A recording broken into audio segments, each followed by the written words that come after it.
More than 6 years of economic decline, American Commonwealth Puerto Rico is facing a hurricane of doubt that it can pay its whopping $70 billion of debts. Just a few days ago, the news got even worse. A projection that this year would mark the first year of economic growth since 2006. Well, it was reversed. Officials now saying they expect the economy to shrink by almost 1% this year. Well, in an exclusive interview, I asked the governor of Puerto Rico why investors shouldn't be worried about default. There's two things that anyone can understand. We have been through rough water, but more because of lack of knowledge of the reality of Puerto Rico. Puerto Rico cannot default. But why? But hold on a second. Why can Puerto Rico not default? Municipal bond analysts say you have $70 billion worth of debt and no natural resources to really repay that tourism. That's all PR's got. No. Let me go there.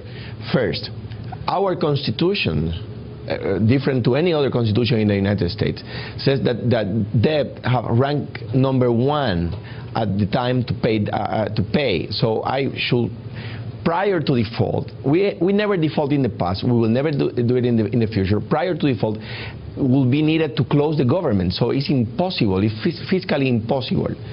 Second, first is a constitutional obligation, and second is a moral obligation. I will pay all the debts, and Puerto Rico, I have to say, Puerto Rico per square mile is the #1 place in the world on the pharma industry. Our best resource is not the natural beauties of this Caribbean paradise, is the people, the skilled workers. We produce more engineers per square mile than any other country in the world. Are you asking the President of the United States or the Treasury Department for aid? Well, they are helping us since, I think, 2010, when he adopted the task force report. But it's not a bailout. They are helping us in technical issues. They are helping us with the federal funds that already they are in Puerto Rico. First, we need to set the record straight. We are not in the need to go to the market right now. We have not a liquidity problem. We have been out of the market for the next 9 months until the next fiscal year without a problem. If the market stabilized, we will go there, but we are not in that rush. So if the market move on a factual based, we'll see that Puerto Rico now is in better shape than it was 1 year ago. So you're in not every aspect. So you're not currently asking the U.S. government for more aid? Well, more aid will be welcome always. Are you asking? I'm asking. Are you currently asking the U.S. government to provide you more aid while you're in the situation that you're in? More aid is always welcome, but we are not requesting because we needed to get out of any crisis.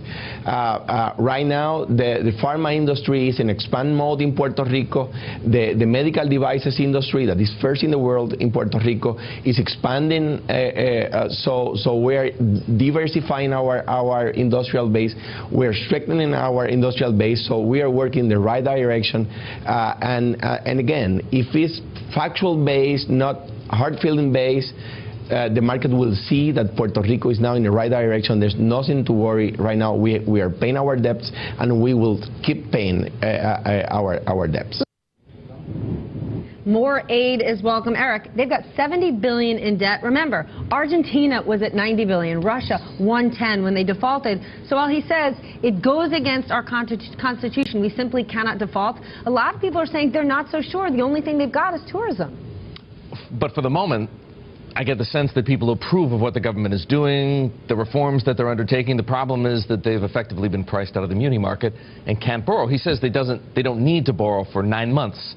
They could last that long. Indeed. And then what? We also talked about Law 20 and 22, these laws that they are trying to use to attract people like John Paulson to set up shop there. Remember, last week we reported that Paulson, in addition to buying the resort in Puerto Rico, is going to be making more real estate investments. They're going to be announced early next year. But I said to him, tell us more about JP's big move and other guys going down there. Here's what he said.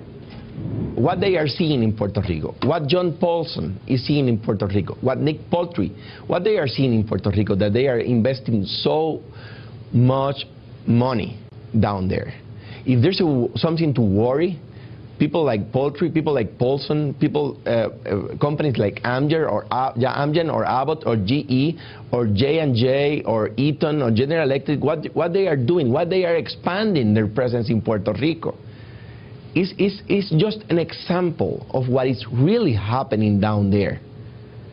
And Paulson's inversion there shows the world that that's the place to go right now, that you should have take a look at Puerto Rico in a more comprehensive, factual way to see the opportunities that the world can have down there in Puerto Rico as part of the United States offer to the world.